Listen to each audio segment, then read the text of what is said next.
Let's get right to our reporters on this story tonight. We'll start with political reporter Rick Albin.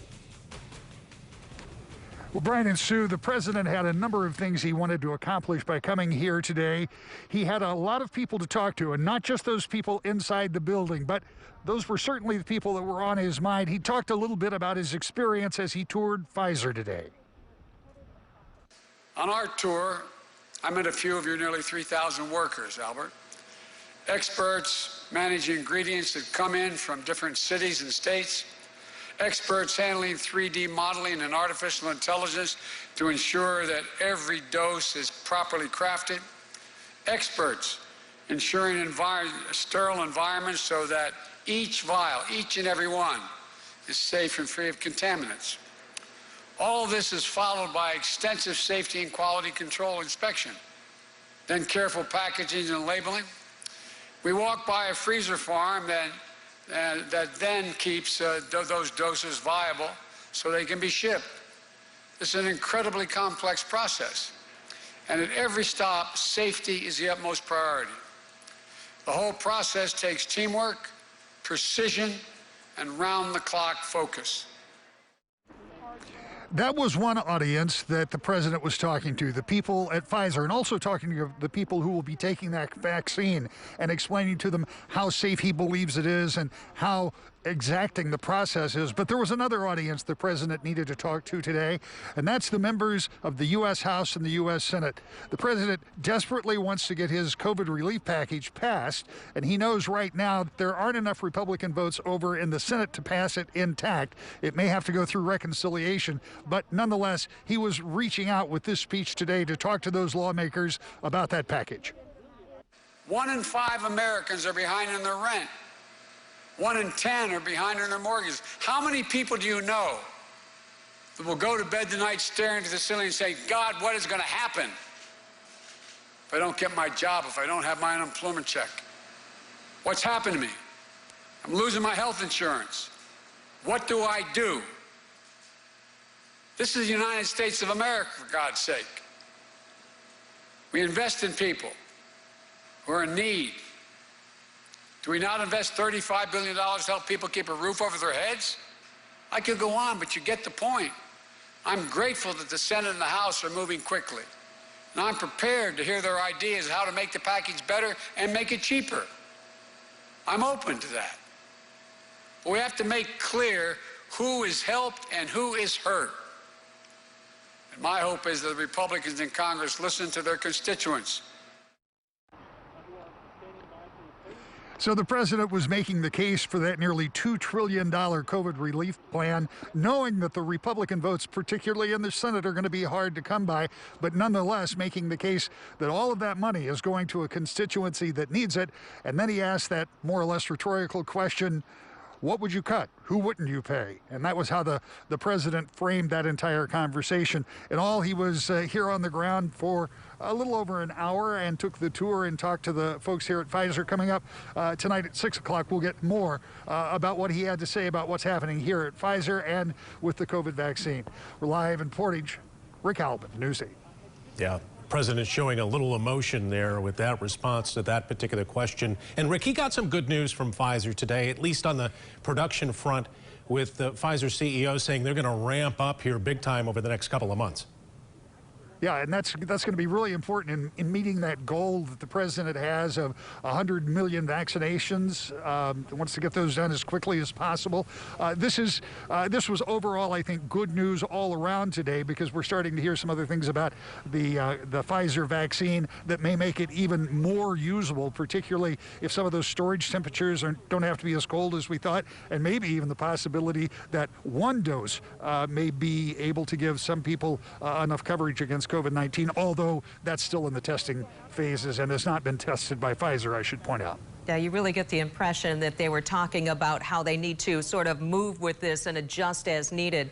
But I think the president got a lot out of that tour today. It seemed like he was asking a lot of relevant questions to what the process is.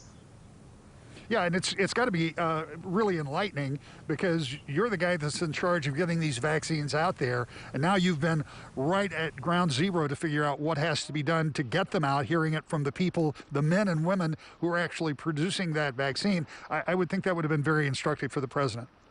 All right. Rick Albin, live from Portage tonight in front of Pfizer's plant there. Rick, thank you.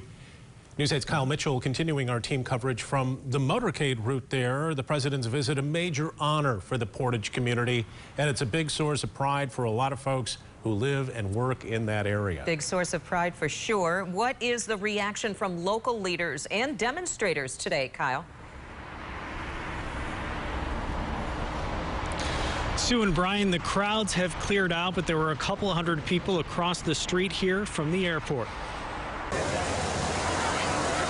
A day later than first planned, but crowds still gathered to see President Joe Biden on his trip to the Pfizer plant in Portage. It's incredible. This is history. I'm so happy to have my guy out here so that he can witness this, and it just feels very hopeful. Bryn Newstead and her family were excited to see the presidential motorcade for the first time. It's the least that we could do to show our support for the president, for our community, and for everybody worldwide who's gone through this pandemic. Mess up, President! Mess up, President! A group of demonstrators called for the president to do more to respond to the military coup in Myanmar as his motorcade quickly passed by. Attention is not enough. We need more help. So that's the reason we would like to relay there. President, we need help. Like, whatever that he can do as soon as possible. A small group of local leaders greeted the president at the Pfizer plant. I'm very grateful that I was included in the group of some, officials, including our governor and Senator Peters and Senator McCann. As a first-termer, I've not experienced things like this, so it was just really exciting. Portage Mayor Patricia Randall says she's honored to have the president visit and show support for the Pfizer workers, spending countless hours manufacturing the vaccine. Pfizer employs 2,500 people in the city of Portage. They're our largest employer, and so everyone has rejoiced with them.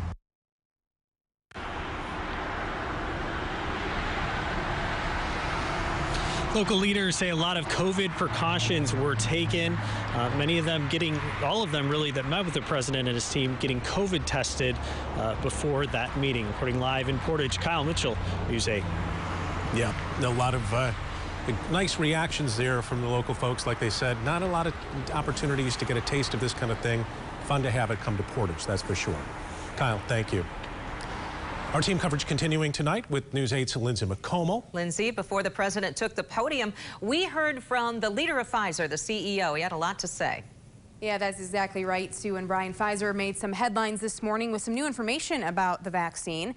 They say they can be stored in normal freezer temperatures. Right now, the vaccine has to be stored in extreme cold, as we've been reporting on, and also in those special industrial-grade freezers we've shown you. But Pfizer says it now can be stored in a standard freezer and be good for up to 2 weeks. The CEO said Pfizer will be asking the FDA to update the emergency use authorization with the new temperatures for storage.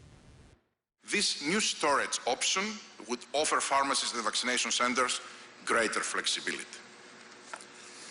Of course, all of this work to increase supply and distribution will mean nothing if people are not willing to show up and roll up their sleeves to be vaccinated.